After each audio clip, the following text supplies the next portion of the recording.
بسم اللہ الرحمن الرحیم۔ فرمایا اگر آپ اپنی مرضی کے موافق ایک نہایت عمدہ مکان بنوائیں اور آپ کا نوکر یہ کہے کہ مجھے تو یہ چیزیں اس جگہ اچھی معلوم ہوتی ہیں، جہاں آپ نے رکھی ہیں وہاں اچھی نہیں لگتی، آپ نے ایک گھر بنایا، خوب سجایا، ہر چیز کی سیٹنگ کی، اور آپ کا نوکر آپ سے کہے کہ یہ جو چیزیں ہیں یہ اس جگہ اچھی معلوم ہوتی ہیں، جہاں آپ نے رکھی ہیں وہاں اچھی نہیں لگتی، تو یہ نوکر آپ کے نزدیک سزا کے قابل ہے یا نہیں؟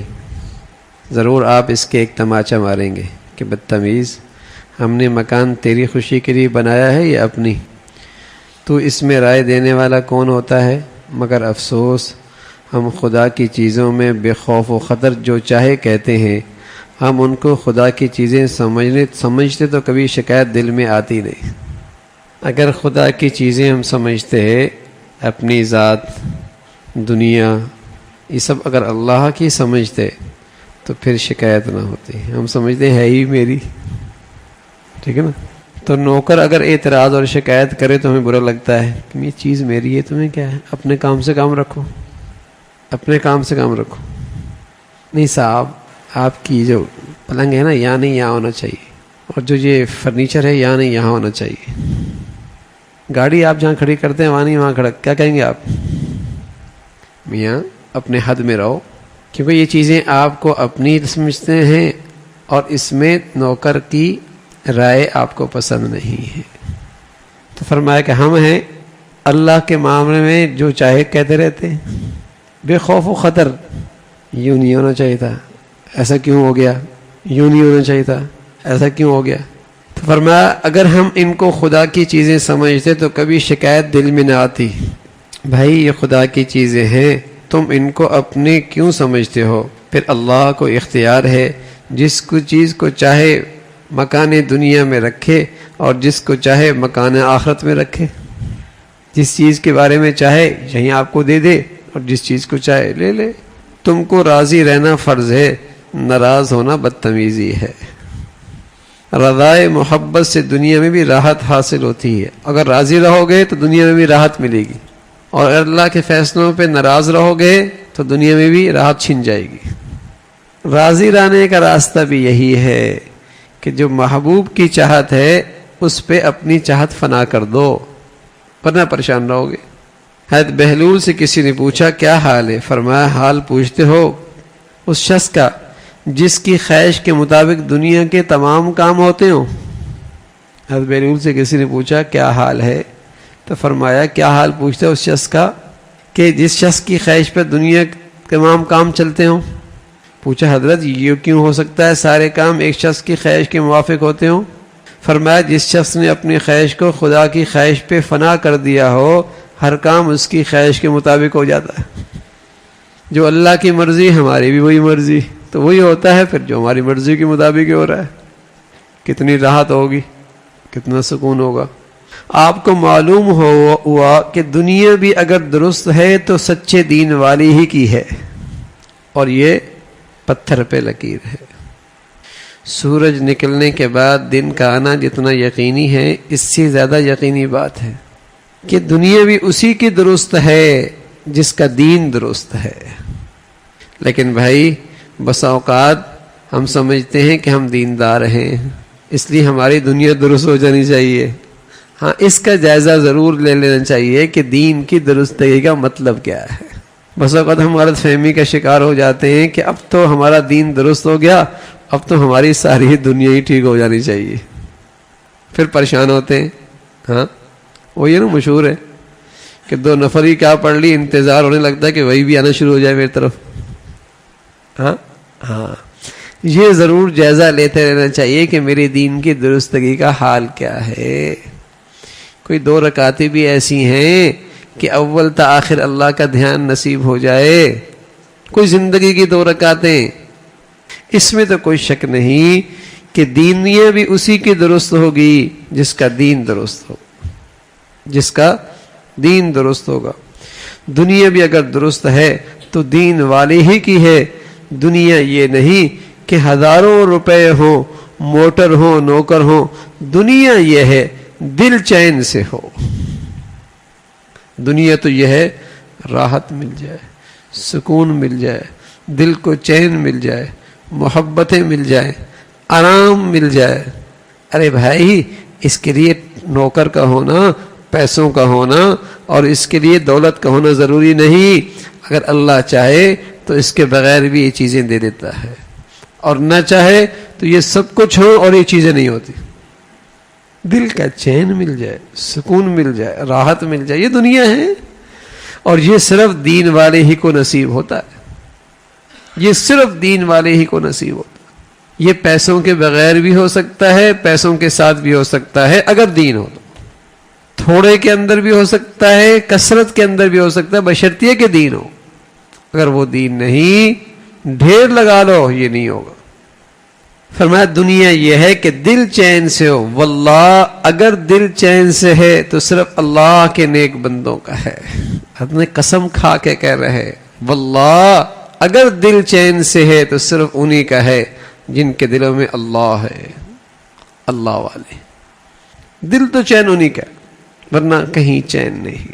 تو اگر درست ہے تو دنیا بھی صرف دین والوں کی. دنیا یہ ہے دل چین سے ہو. فرمایا واللہ، اگر دل چین سے ہے تو صرف اللہ کے نیک بندوں کا ہے. اگر دل چین سے ہے تو صرف اللہ کے نیک بندوں کا. بس دنیا والوں سے جیسے دیکھو ایک نہ ایک غم میں گرفتار ہے. کوئی بیماری میں چیخ رہا ہے، کسی کو اولاد سے بے حد محبت ہے. ایک بیگم کو اپنے بچوں سے محبت تھی، وہ ان سب کو اپنے پاس ایک فرش پر لٹاتی تھی اور رات کو بار بار اٹھ کر دیکھتی تھی کوئی غیب تو نہیں ہو گیا. یہ کیا عذاب نہیں؟ ہاں، کون کس غم میں اور مصیبت میں گرفتار. ذرا سا ذہن کمزور، او میرے بچے کا ذہن کمزور ہے، اسی غم میں پڑی ہوئی ہے. ہاں، ذرا سے کچھ ہو گیا، اسی غم میں اس نے اپنی زندگی کا سکون چین ختم. اور ایک یہ ہے اللہ کے فیصلوں پہ راضی، دل مطمئن. پھر تھوڑا سا اونچ نیچ ہو جائے، کہاں سے اس کا کھانا ہوگا، کہاں سے اس کا پینا ہوگا، کہاں کا اس تک میں. ارے تو بھی تو چھوٹا سا تھا، تجھے اللہ دے رہا ہے اسے بھی دے دے گا. کیسے انہونے جسے کہیں کہ کون کون سے خیالات اسے پریشان کر رہے ہیں، کون کون سے خیالات. فرمایا دنیا والوں سے جیسے دیکھو ایک نہ ایک غم میں گرفتار ہے. کوئی بیماری میں چیخ رہا ہے، کسی کو اولاد سے بے حد محبت ہے. ایک بیگم کو اپنے بچوں سے محبت تھی اور انتہائی ان سب کو اپنے پاس ایک فرش پہ لٹاتی، رات کو بار بار اٹھ کر دیکھتی کوئی غیب تو نہیں ہو گیا. یہ عذاب نہیں. بعض لوگوں کو حق تعالیٰ مال کی محبت سے عذاب دیتے. الذی جمع مالا وعدد، گن رہا ہے کتنے ہاں، کم نہ ہو جائے. اور کم کا اتنا ڈر ہے کہ خرچ بھی نہیں کرتا اپنے اوپر. لا حول ولا قوت الا باللہ. یہ عذاب ہے. مشہور ہے ایک بخیل جب مسجد میں جایا کرتا تھا تو گھر کا چراغ گل کر کے جاتا تھا. ایک مرتبہ بھول گیا تو مسجد سے لوٹ کر آیا. باندی نے پوچھا خیر ہے کیوں لوٹ کر آئے ہو؟ کہا میں چراغ گل کرنا بھول گیا تھا. اس نے کہا میں ایسی غافل نہیں تھی، میں نے تمہارے جاتی چراغ گل کر دیا تھا، مگر مجھے تو اس کی فکر ہے کہ تم جو بوٹ لے کر آئے اس میں تمہارا جوتا گھس گیا ہوگا. بخیل نے باندی کی بڑی تعریف کی. اس طرح کے فیض سے خرچ کیا کرتے ہیں. میرے جوتوں کی تو فکر نہ کرو، کیونکہ لوٹتے ہوئے میں نے بغل میں دبا لیے تھے. تو کیا یہ مال کی محبت وبال جان نہیں؟ ہاں، کیا یہ مال کی محبت وبال جان نہیں؟ کیا فائدہ اس دولت کا؟ خرچ کرتا بھی ہے اور پریشان بھی ہوتا ہے، یار کیوں خرچ ہو گئے. لا حول ولا قوت.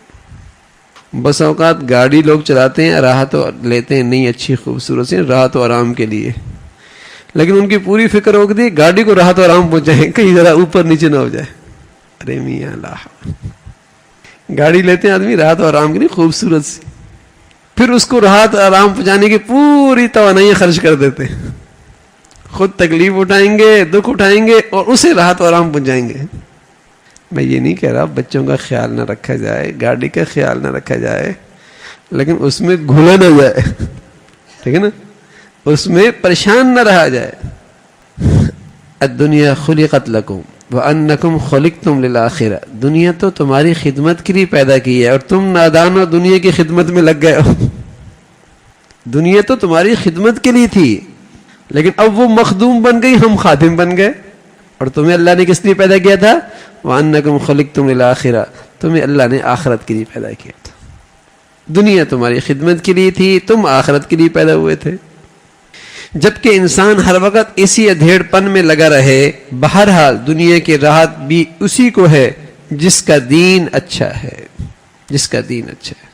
حضرت بہلول رحمۃ اللہ علیہ نے کسی نے کہا روٹی گراں ہو گئی.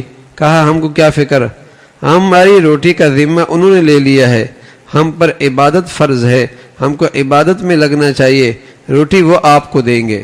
بہرحال اعمال کی اصلاح وہ چیز ہے جس میں آخرت کا تو بھلا ہے ہی، دنیا کی راحت بھی اسی سے حاصل ہوتی. اور جیسے میرے عزیزو اعمال اعضاء اور جوارح کا اصلاح ضروری ہے، ایسی آدمی کی سوچ و فکر بھی، اس کی اصلاح بھی ضروری ہے. اور وہ اللہ کے فیصلوں پہ راضی رہنا ہے، وہ اپنے اللہ کی ذات پہ اعتماد رکھنا ہے، وہ اپنے اللہ کی ذات پہ یقین رکھنا ہے، وہ اللہ کی رحمت پر، شفقت پر، خیرخواہی پر، اس کی جسے کہیں کہ رحیمیت پر پورا اعتماد اور یقین ہونا ہے. اس سے زندگی ٹھیک ہوتی، اس سے زندگی ٹھیک ہوتی.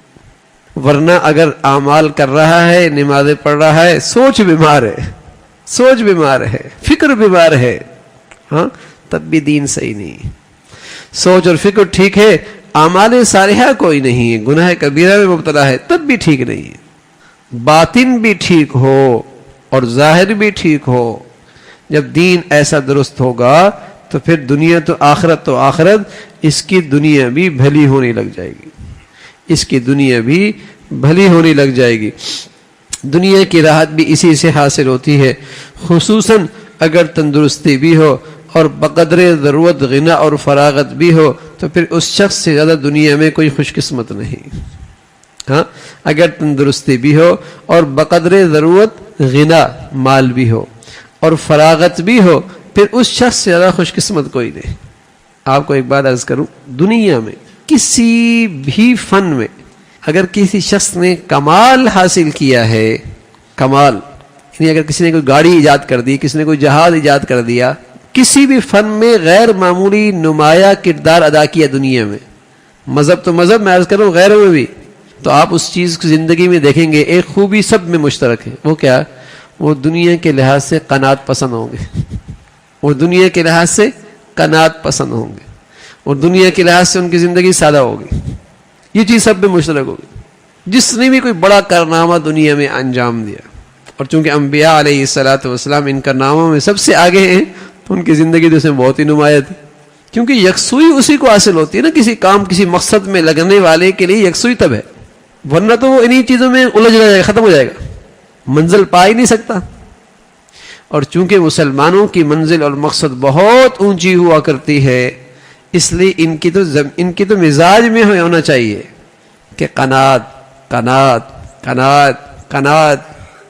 اس لیے رسول اللہ صلی اللہ علیہ وسلم فرمایا کرتے تھے ان عباد اللہ لیسوا بمتنعمین، اللہ کے خاص بندے عیش و عشرت کی زندگی میں نہیں ہوتے، عیش و عشرت کی زندگی میں نہیں ہوتا. ان چیزوں میں راحت نہیں، ان چیزوں میں تو کلفت زیادہ ہے، تکلیف زیادہ ہے. آپ کا کام کوشش ہے، اگر تم کوشش میں لگ جاؤ پھر بھی کامیابی کا درجہ حاصل نہ ہو تب بھی ثواب ملے گا، بلکہ دگنا ثواب ملے گا. ایک محنت کا، ایک ناکامی کی حسرت کا اور رنج کا. ناکامی پر ثواب ملنے پر حیرت نہ کیجیے. حدیث شریف میں تصریح ہے، جو شخص قرآن میں اٹکتا ہو اور اس پر دشوار معلوم ہوتا ہو، اس کو 2 اجر ملیں گے، ایک اجر پڑھنے کا اور دوسرا اس تکلیف کے اٹھانے کا. اللہ کی طرف قدم بڑھاؤ، تکلیف ہوئی وہاں تک نہ بھی پہنچ پائے، دگنا اجر ملے گا. کوشش میں لگے رہو، محنت میں لگے رہو. فرمایا مسلمان اگر اسی بات پر آمادہ ہو جائیں کہ ہم کو آخرت میں سب کچھ مل جائے گا، تب بھی ان کی ساری پریشانیاں دور ہو جائیں اور تمام دنیا کے مقابلے میں کھڑے ہو سکتے ہیں. اگر یہ یقین ہو جائے کہ میری ہر خواہش تو کل پوری ہو جائے گی، تو بتاؤ آج کتنا راحت و آرام ہو جائے گا. جس آدمی کو یہ یقین ہو جائے کل میری ہر خواہش پوری ہو جائے گی، تو بتاؤ اس کا آج اگرچہ تکلیف میں لیکن پھر بھی اس میں کتنا آرام ہو جائے گا. ایسا ہی نا بھائی، جسے یہ پکا یقین ہو جائے کل اس کی ہر خواہش پوری ہو، کل سے اس کی ہر خواہش پوری ہو جائے گی، تو بتاؤ اس کا آج کتنا آرام میں ہو جائے گا. سب یہ سوچ کے مزے لے کر.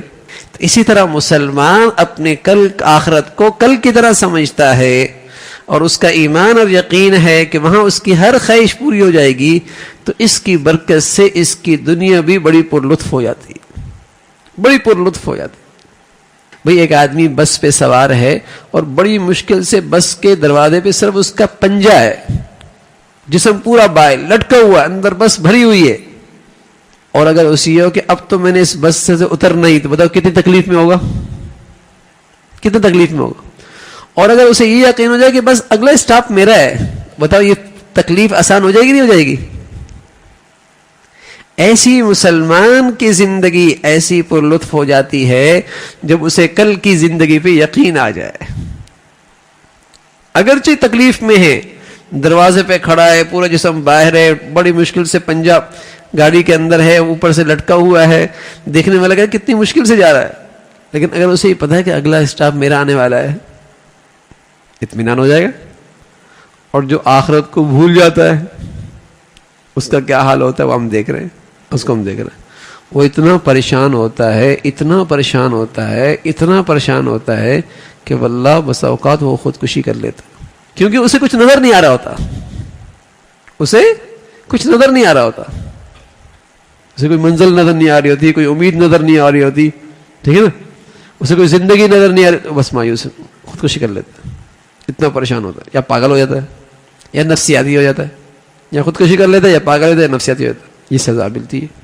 صحابہ اکرام رضوان اللہ علیہم اجمعین کی تمام جد و جہد اور دوڑ دھوپ ملک کبیر کے واسطے تھی، مشکل کبیر کے واسطے تھی، یعنی اگلا ملک اس کے واسطے تھی، اسی کے لیے تھا جو کچھ تھا، جس کی شان میں یہ ارشاد ہے وَإِذَا رَأَيْتَ ثَمَّ رَأَيْتَ نَعِيمًا وَمُلْكًا كَبِيرًا۔ سبحان اللہ، اس ملک کے حقیر کے لیے کچھ نہ تھا، صحابہ کی بڑی شان ہے، اولیاء سب اسی شان کے گزرے ہیں کہ جب تم دیکھو گے اللہ کی نعمتوں کو اور ملک کبیر کو، اب جسے اللہ ملک کبیر کہہ رہا ہے وہ کیسے ہوگا؟ تو صحابہ کی ساری دوڑ دھوپ اس ملک کبیر کے لیے تھی، آخرت کے لیے تھی۔ حضرات صحابہ میں نہ تکبر تھا، نہ شیخی تھی، نہ وہ کسی مخلوق سے ڈرتے تھے، اس لیے وہ خدا تعالیٰ سے لو لگائے ہوئے تھے، ہر وقت آخرت کے منتظر رہتے تھے۔ اللہ رب العزت بھائی ہمیں بھی سوچ اور فکر کے لحاظ سے سلامتی نصیب فرما دے، اور کل کی زندگی کا ہر لمحے ہر آن دھیان نصیب فرما دے۔ اللہم لک الحمد کلو ولک الشکر کلو، اللہم لک الحمد کلو ولک الشکر کلو، اللہم اعنا علی ذکرک و شکرک و حسن عبادتک، اللہم اعنا علی ذکرک و شکرک و حسن عبادتک، اللہم اجعل وساوس قلوبنا خشیتک و ذکرک واجعل همومنا كما تحب وترضى، اللہم اجعل خیر عمرنا آخرنا وخیر عملنا خواتمنا وخیر ایامنا یوم نلقاک فیک، وصلی اللہ علی سیدنا محمد وعلی آلہ واصحابہ اجمعین۔ زیتون ٹی وی